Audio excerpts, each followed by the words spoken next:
Okay.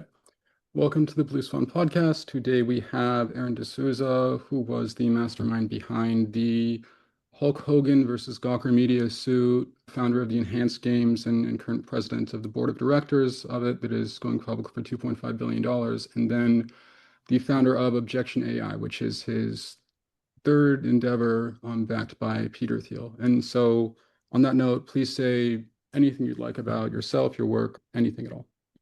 Yeah, well, I've had a long career. I'm 41 years old. I've founded 12 startups. I've had five exits. That means I've failed like seven times. And I just love doing it. So I look forward to talking to you about the journey of building companies today. Awesome, thanks. That is it's a very, very humble intro. And so Objection AI got started in 2026, but you've essentially been a disciple of Peter Thiel alongside people like Sam Altman and Christian Angermeyer since you first started assisting with the Boella v. Gawker Media suit, where Boella is Hulk Hogan's real last name. I'm wondering if you have a chance to talk about how that lawsuit influenced any kind of design features and methodologies behind Objection AI today. I meet Peter on campus at Oxford University. I'm in my very first week of law school there. I'm 24 years old. It was at a speech he gave, and we just sort of hit it off. We chatted for about 20 minutes, and I asked him, "What is the biggest problem that you face?" And he said, "Oh, there's this tabloid media outlet writing this terrible stuff about me." And I was like, "Oh, that's kind of surprising. You're a multi-billionaire. I would think you actually don't have any problems." Yeah. And I said, "Well, why don't you just sue them?" And he said, "Well, if I sue them, that's going to get more attention." And I said, "Well, I probably said the most important words of my life. It's like, if you don't have, if you don't want to sue them, why don't you find someone who wants to, but doesn't have the financial resources to do so?" And Peter was like, "Oh, well, that's interesting. I've never thought about it that way." And I said, "You know what? Let me write a paper for you and let's get back together in a couple of weeks and discuss." So I went back to my dorm room. I wrote a paper for him about how to do this. We sat down, we had dinner, and he said, "How much and how long will it take to bankrupt Gawker?" And I said, like 5 years and $10 million. He's like, "Great, I'll wire you the money in the morning." And off we went. We found the wrestler Hulk Hogan, where Gawker published an unauthorized sex tape of him.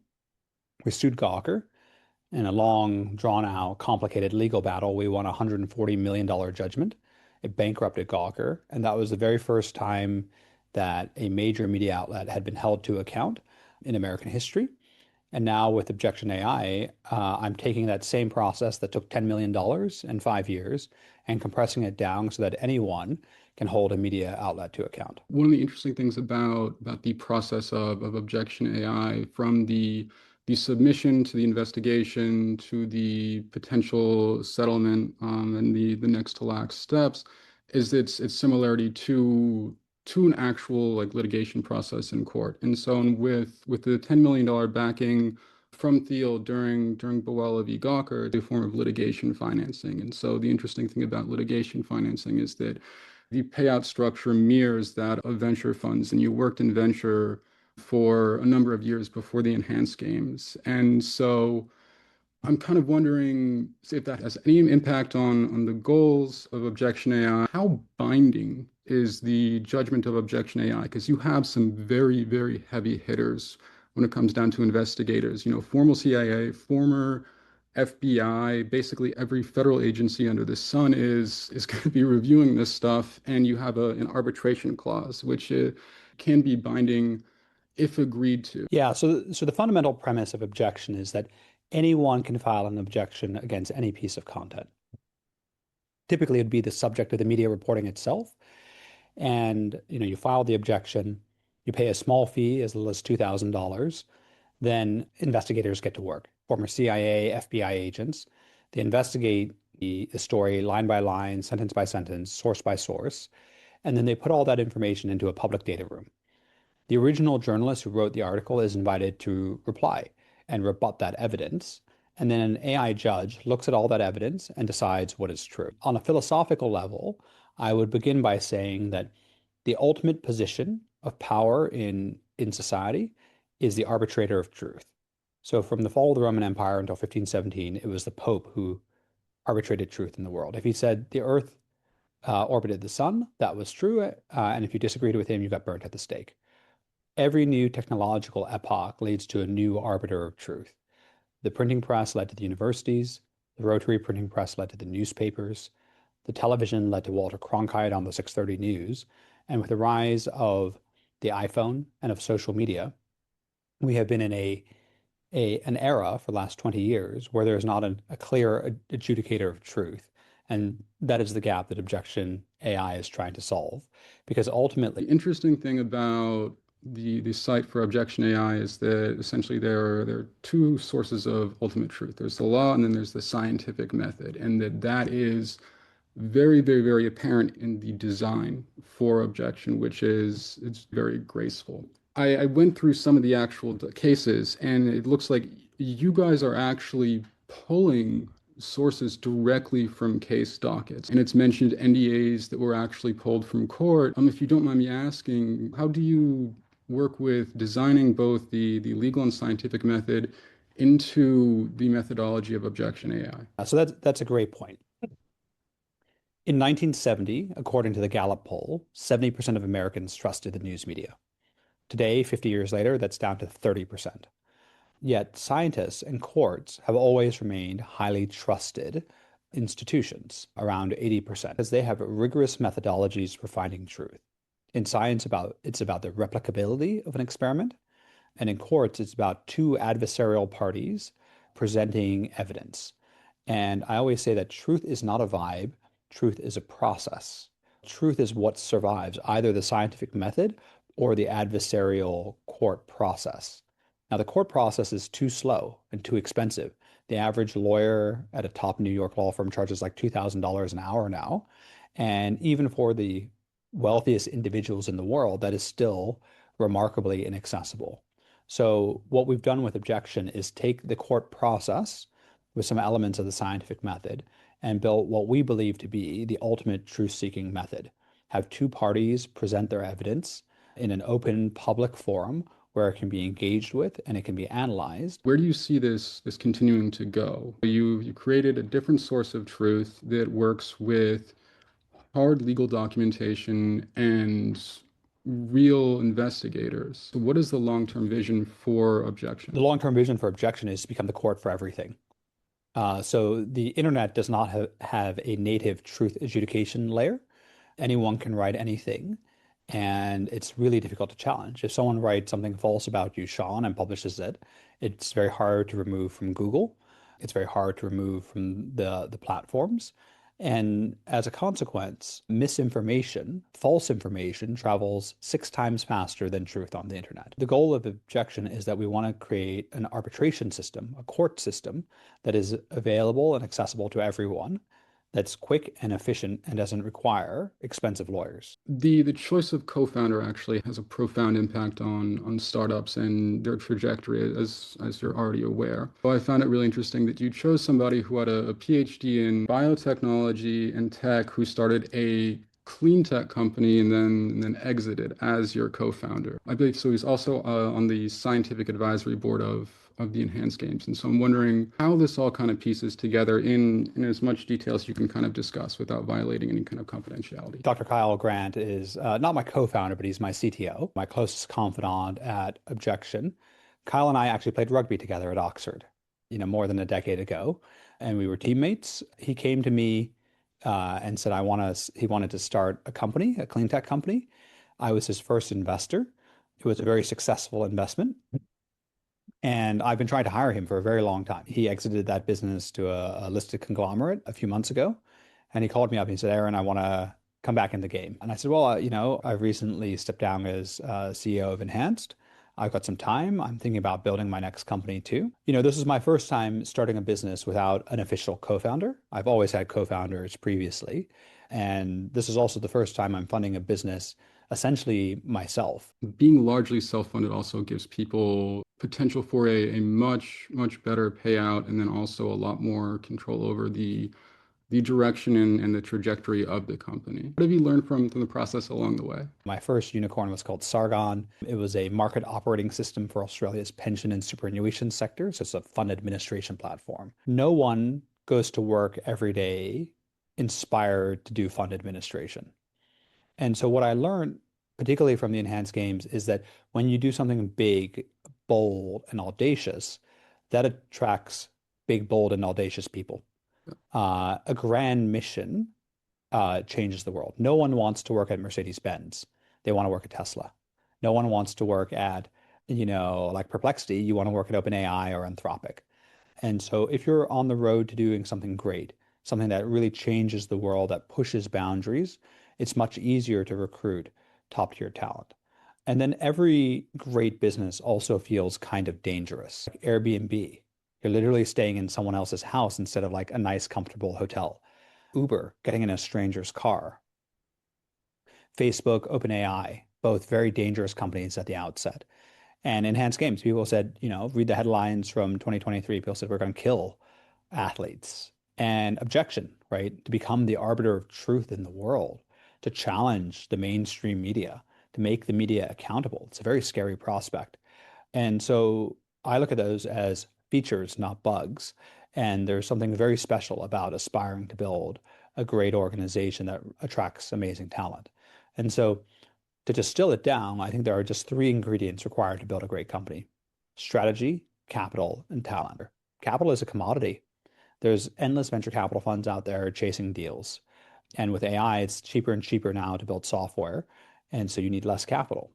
And so ultimately, it only comes down to talent.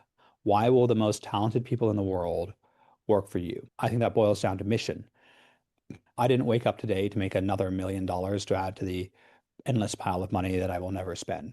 I woke up today to change the world, to better the world, and that's why most people go to work. It's a very heartwarming motive. And the reason I laughed about the fund administration is that that's a job in itself, and the legal documents often read like Shakespeare, which is why people have compliance teams in the first place. The Airbnbs, the Ubers, OpenAI somewhat, not so much Tesla. A lot of them ran into like a number of regulatory issues along the way. Do you see Objection AI ever kind of running into similar barriers during the evolutionary process of a company? Ultimately, there is a legal framework for us to operate. This isn't like crypto. This isn't like Uber.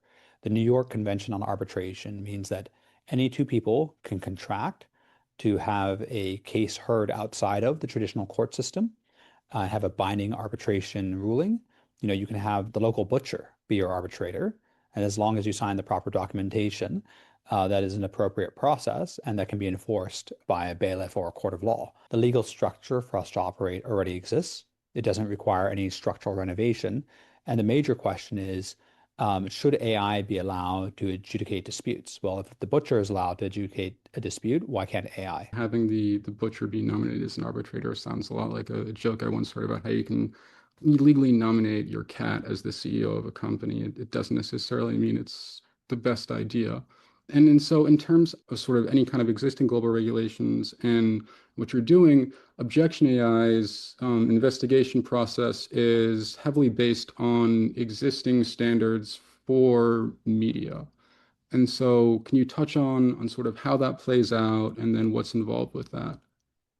Yeah, so the news process, I think, is three-phased. There is gathering evidence, there is synthesis of that evidence into a story, and then there's a distribution of that story. So working backwards, the Web 1.0 companies like Facebook displaced the distribution aspect. AI disrupts the synthesis aspect. And the only thing that is left in journalism today is the gathering of unique evidence. And so that's what our human investigators do.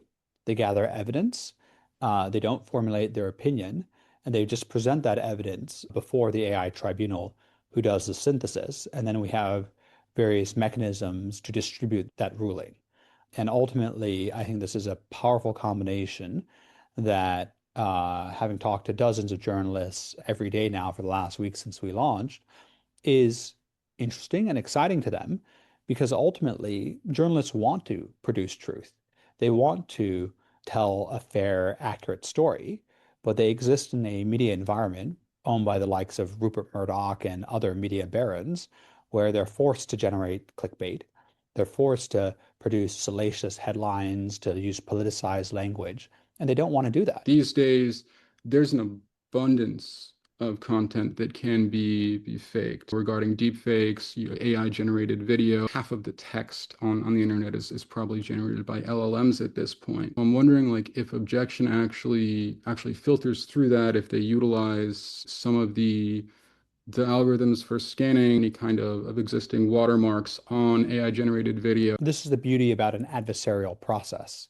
So if you have two parties who are arguing, basically the opposite direction in a set of facts, one party might fake the evidence, but then the other party has the opportunity and the incentive to deeply analyze it. And wouldn't it be so much better if every New York Times article had a data room attached to it? Ultimately, we are not going to consume content directly on nyt.com. It's actually going to be via LLMs. And so this vast amount of unique first-party data could actually inform the LLMs. And I'll give you an example. I was interviewed by TechCrunch. Rebecca Bellams wrote this wonderful piece about Objection AI. She interviewed me for more than an hour. I spoke 14,000 words, and guess how many words she used in her story? Let's say maybe 25% of that. 10%. Sorry, God. 140 words. I spoke 14,000 words and she used 140 words. And so 99% of the context was lost. However, she did post the full transcript of our interview. Yeah, I'll use a lot of AI editing tools, and I've never seen them cut more than, 25 or so percent. This is the trick about journalism, right? They do 10 interviews, each of half an hour. They generate tens of thousands of words of data, and then they selectively pick the data that fits their narrative. And now we're creating a new modality of transparency here that is AI first, it's agentic first, and that supports a new method of truth seeking. And what was very interesting about this is that hundreds of people read that transcript. And the way I know that is that a lot of AI agents read the transcript because there were people applying for jobs and they said, "Dear Aaron, I understand you're in London on Monday. Can we meet up to have a coffee?" And I was like, "How do you know that I'm in London on Monday?" And it was in this very long TechCrunch transcript. And really smart young people who are, I guess, very Claude native ensured that they were using the most up-to-date information to create a really targeted job pitch. It was amazing. Cool. Yeah, the fact that people can dig up that kind of information on you is a little bit frightening, though. And so apparently the whole Boella v. Gawker event, like that's actually being turned into a feature film. And so do you happen to know anything more about like the details on that? Hollywood is notorious for being slower than Silicon Valley. No, Hollywood is the exact opposite of Silicon Valley. I can build a unicorn company in like 3 months, and in like 3 years, Hollywood can't do anything. So last I heard, Matt Damon and Ben Affleck on the rights to the story. Matt was due to play Peter. Ben rumored to play Hulk Hogan. They were assembling a cast. They've got some award-winning scriptwriters and producers and directors attached to it. But it's Hollywood. It takes a really long time to do anything. I don't understand why. In the time it takes Hollywood to make a movie, Silicon Valley, you can build $1 trillion company. And so in terms of the discrepancies between the way media is done in like, let's say, startups in Silicon Valley and in Hollywood, you have all these people in LA with publicists, and so it's like anything they do goes through their publicist. But like if you told an entrepreneur you have to talk to your publicist every time before you do a media outlet, it's like, is my publicist on the board of directors? If not, why would I listen to this? And so how can you see that sort of playing out in terms of objection? Yeah, well, I think it's culture is what leads organizations, and culture isn't about having, a ping pong table in the office. Culture is how you work, and ultimately, producing a movie is not high agency, right? It's this like creative endeavor. It's about like creating art versus creating a startup is about solving a problem, right? And you exist in a competitive environment where other people, if you don't move fast enough, will solve that problem and steal your lunch and destroy your business. And so that relentless competition, I think, is extremely healthy. And that's why the startup world has to move so quickly because it is the hardest working, most intellectually able team that wins, not some artist who's sitting there trying to create a masterpiece. And, I've tried to work with creatives before. I never really succeed. My focus has always been working with like engineers and finance people who are very easy to manage. When someone says they're trying to build art, I'm like, that is fundamentally incompatible with a startup mentality. It is a very, very different process, and it's basically impossible to scale the same way, because it's like you can win an Emmy for being the best casting director or set design that can't scale in a manner that is good for terminal value. You played rugby back at Oxford, and I'm wondering if you can talk about how that influences the managerial process and sort of how you like to run things. Yeah, that's a good question. I think it's very simple to manage people when there's a unified goal. So rugby is easy. You want to win the match. You want to win the championship. And, when I started the Enhanced Games, a lot of people came to me and asked these questions like, what's your position on Palestine? And I'm like, I don't care, right? They're like, oh, but will you allow Palestinian athletes and Israeli athletes, or what about trans women and all these like politicized issues? And I would say it's very simple. Our only mission is superhumanity. You can argue about all these other things in your free time, but in the office, at the Enhanced Games, our only mission is to make superhumans. Our mission is not like the Olympic Games. The Olympic Games is about kumbaya and peace to the world and demonstrating human excellence and peace and cooperation. So George Church, who's Hmm. arguably the top geneticist in the world, was on the advisory Yeah, it's on the advice yeah, board. of the Enhanced Games. And so how can you even describe sort of like the degree of impact that that had on the methodology and sort of how you monitored athletes? Because I mean, guys like him can bring woolly mammoths back to life. Yeah, exactly. And I'm a big fan of Colossal Biotech, which is the company that he founded with Ben Lamb. And Professor Church was one of the easiest individuals I could get ever to convert. I cold emailed him and I said, would you like to join the advisory board? Here's a link to an article. Oh, no, this was even before we launched. There was no media coverage about us. And I just emailed him and said, I'm building an enhanced version of Olympic Games where athletes are allowed to use performance enhancements under medical supervision. And he was like, yeah, let's jump on a call. And then I sort of was starting to give him the pitch. And he was like, Aaron, you don't need to give me the pitch. I'm already in. Let's use the time we have to like be productive. And he's been a huge contributor to the scientific protocols that were integrated into the IRB clinical trial studies that is going on right now that allows us to enhance the athletes and to study them. And it's the first of its kind in the entire world. And we would not be here without Professor Church. The advice I would give to your listeners is that you can literally do anything. You can literally just cold email professors at Harvard or billionaires. And if you have the right pitch, they'll meet with you. Like people message me all the time and like, we've never met. Like, I don't really know who you are. You just asked me to be on your podcast. And I was like, yeah, sure, I'll come and talk to you. And you can make your own destiny. You, a lot of people just sit there and say, I wish Peter Thiel would come to me and ask me to do something. Say, no, you can go out there, you can ask him, and you can reach out, and you have to do it over and over again. A lot of people will say no, but then some people will say yes, and it will change your life. Thank you so much for doing this. This was a ton of fun. Yeah, great. Well, thank you for having me on your show, Sean. Anytime. It was wonderful to have you.